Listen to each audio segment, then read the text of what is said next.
இந்நிகழ்ச்சி ஸ்ரீராமனின் அருளமுதமாக வழங்கப்படுகிறது.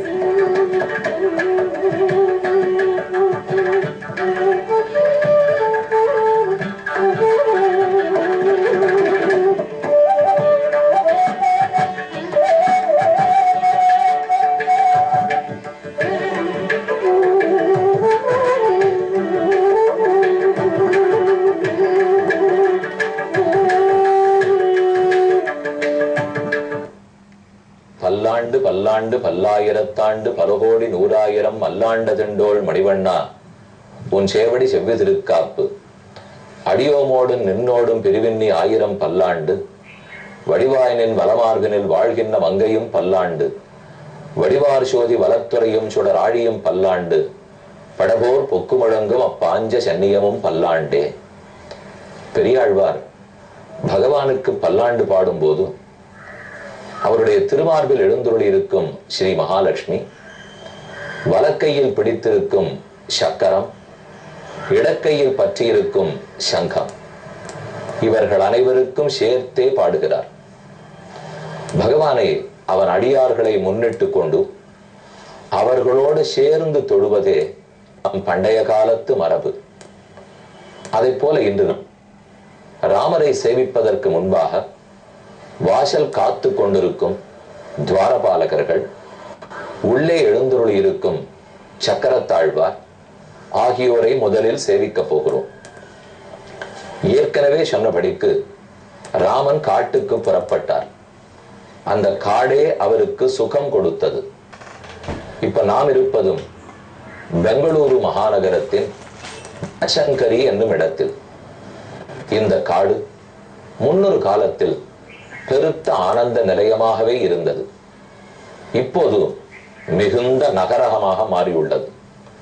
அதில் இருக்கும் கத்திரிகுப்பைங்கிற இடத்தில் கல்யாண ராமச்சந்திர சுவாமி, கல்யாணராமன் அவருடைய திருக்கோயிலை நாம் அடைந்துள்ளோம். இக்கோயில் மிக நேர்த்தியாய் சிறியதாக இருந்தாலும் மிக தெளிவாய் சுத்தமாக உள்ளது. அர்ச்சக சுவாமிகள் ஆசையோடு கைங்கேற்றம் செய்து வருகிறார்கள். சக்கரத்தாழ்வார் அழகான பரியட்டம் சாத்தி கொண்டு, அதாவது வஸ்திரத்தோட வீறு கொண்டு விளங்குகிறார்.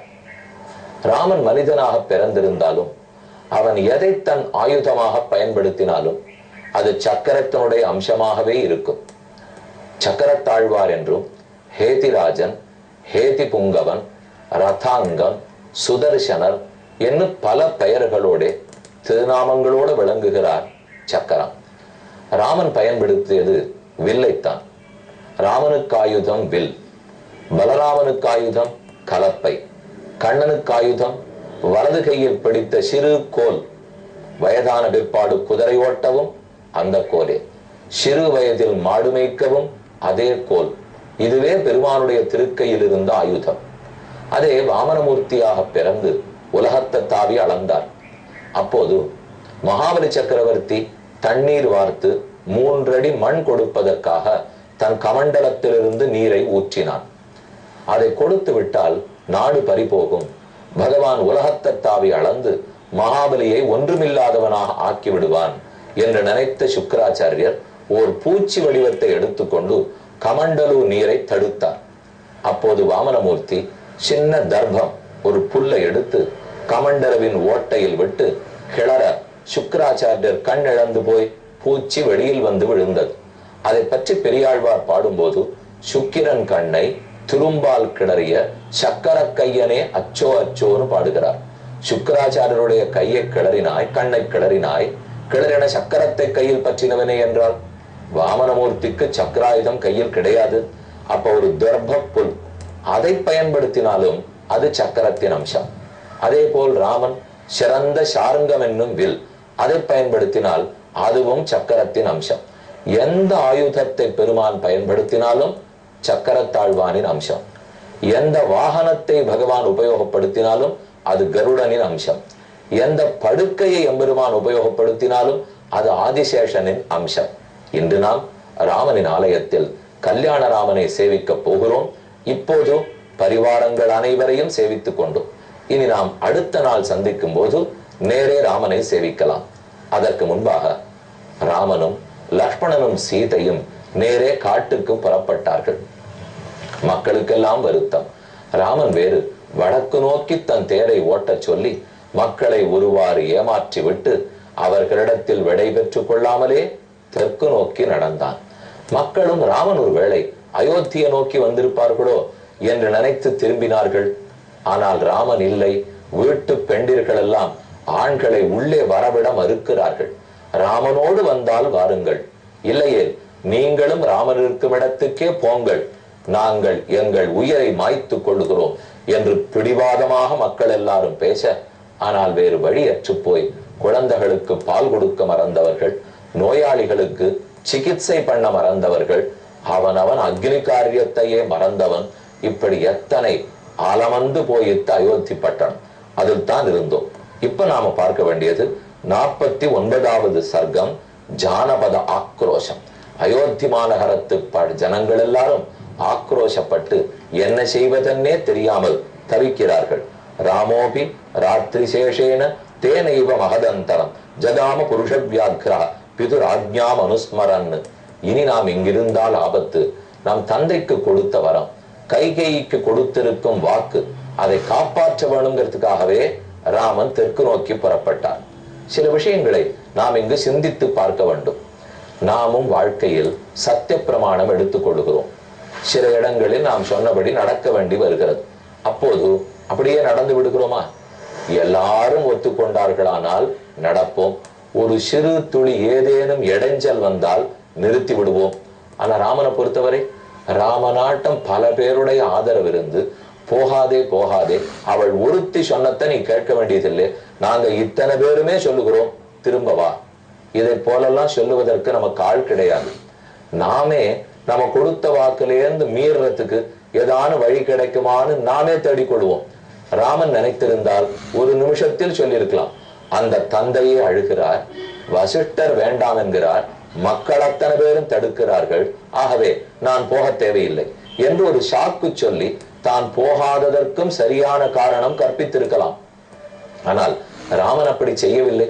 அதிலிருந்தே சத்தியம் அல்லது கொடுத்த வாக்கை மீறாதல் இருத்தல் யாருக்காகவோ செய்யப்படுவதல்ல, அது நம் திருப்திக்காக செய்யப்படுவது. இப்ப மற்றொருத்தருக்காக காட்டுக்கு போகிறேன்னு ராமன் ஒத்துக்கொண்டிருந்தால் அப்ப மத்த பேர் வேண்டாம்னு சொன்ன உடனே சட்டு நிறுத்திருப்பார். ஆனா நிறுத்தலே, ஏன்னா அவருக்கே ஆசை. ஒருத்தர் சந்தியாவந்தனம் செய்கிறார், அப்பா சொன்னார் என்பதற்காக மட்டும் செய்ய முடியாது, அவருக்கே செய்வதற்கு ஆசை இருக்க வேண்டும். நாம் எப்போதும் வீட்டுக்கு வெளியில போயிட்டு வீட்டுக்குள்ள வருகிறோம்னால் கை கால்களை கழுவி கொண்டுதான் வர வேண்டும். இது நமக்கு ஒரு பழக்கம் இருக்குன்னு வச்சுங்களேன். யாரோத்தர் பார்த்து என்ன சொல்ல போகிறாரோங்கிறதுக்காக நான் இந்த பழக்கத்தை வைத்துக் கொள்ள முடியாது. எனக்கே அதில் விருப்பம் இருக்க வேண்டும். கிளென்லினஸ் ஆங்கிலத்தில் சொல்லுகிறோம், சுத்தமாக வைத்திருத்தல். சுற்றுப்புற சூழலை இன்னொருத்தர் மெச்சனம் கொண்டாடணுங்கிறதுக்காக நான் சுத்தமாக வைப்பதில்லை. நான் பளபளான்னு இருக்கணும், நல்ல வேட்டி உடுத்தி கொள்ளணும், எப்போதும் குளித்து மெழுகி நன்னா இருக்கணும், இது நமக்கே எண்ணம் இருக்க வேண்டுமே தவிர இன்னொருத்தர் சொல்லுவதற்காக ஆச்சாரமோ அனுஷ்டானமோ பண்போ உண்மையோ இருந்தால் அவர்கள் வேண்டாம்னு சொன்னால் அப்ப இது இத்தனையுமே விட வேண்டி வரும். நமக்காக நற்செயல்களில் ஆசை இருக்க வேண்டும். ஒரு நல்லத்தை பண்றோம்னால் எதிர்ப்பு வந்தாலும் நின்று இது நான் முடிவெடுத்தது, செய்யணுங்கிறதுக்காக செய்கிறேன், இது நன்மை கொடுக்குங்கிறதுக்காக செய்கிறேன் என்கிற எண்ணத்தோட செய்யணும். சத்தியம் அப்படித்தான், ஆச்சாரம் அப்படித்தான். பெருமாள் இடத்துல உண்மையா நடந்துக்கிறதோ, கோவிலுக்கு போவதோ இப்ப நாம வச்சிருக்கோம். இன்றிலிருந்து 12 நாள் போய் சக்கர தாழ்வார பிரதட்சணம் பண்ணிட்டு வர போறேன் என்று நம்மளே வச்சுக்கிறோம். தினப்படி போறேன், 48 நாள் தினமும் 12 பிரதட்சணம் பண்ணிட்டு வர போறேன் வச்சுனுட்டு ஒரு 2 நாள் ஒழுங்காக செல்வோம். 3ஆம் நாள் 4ஆம் நாள் வந்தா இன்று ஒரு நாள் போகாட்டா யாரான ஏதான் நினைச்சு கொள்ள போகிறார்களா? யாருக்கும் ஒண்ணும் தெரியவும் தெரியாது. நம்ம இன்னைக்கும் போய் 12 பிரதட்சணம் பண்ணிட்டு வந்ததாகவே எல்லாரிடத்திலையும் சொல்லிடுவோம் என்று கூட முடிவு பண்ணுவோம். இப்ப யாருக்கு நஷ்டம், யாருக்கு கவலை? நான் 48 நாளைக்குள்ளே ஒரு நாள் போகாமல் 12 பிரதட்சணம் பண்ணாவிட்டால் எனக்கும் சக்கரத்தாழ்வாருக்கும் மட்டுமே அது தெரியும், மற்ற பேருக்கு தெரிய போறதில்லை. இன்னொருத்தருக்காக நான் நடக்க வேண்டிய தேவையும் இல்லை. உண்மையோ பிறர் பொருளுக்கு ஆசைப்படாததோ ஆச்சாரமோ அனுஷ்டானமோ நேர்மையோ இதெல்லாம் நமக்கே விருப்பம் இருக்க வேண்டும். மதில் காவல் ஆகாது, மனம்தான் காவல். ஓரொரு மனிதனுக்கும் அவனுடைய மனம் காவலாக இருக்கணுமே தவிர மதில் கட்டி வச்சதுக்காக எத்தனை நாள் காப்பாற்றிட முடியும்? இப்ப ராமனுடைய மனத்தில் இருந்த உறுதி பார்க்கிறோம். இத்தனை மக்களும் போகாதேன்னு சொன்னாலும் ராமன் புறப்பட்டு விட்டான். மேலே தெற்கு நோக்கி ராமன் வருகிறார்.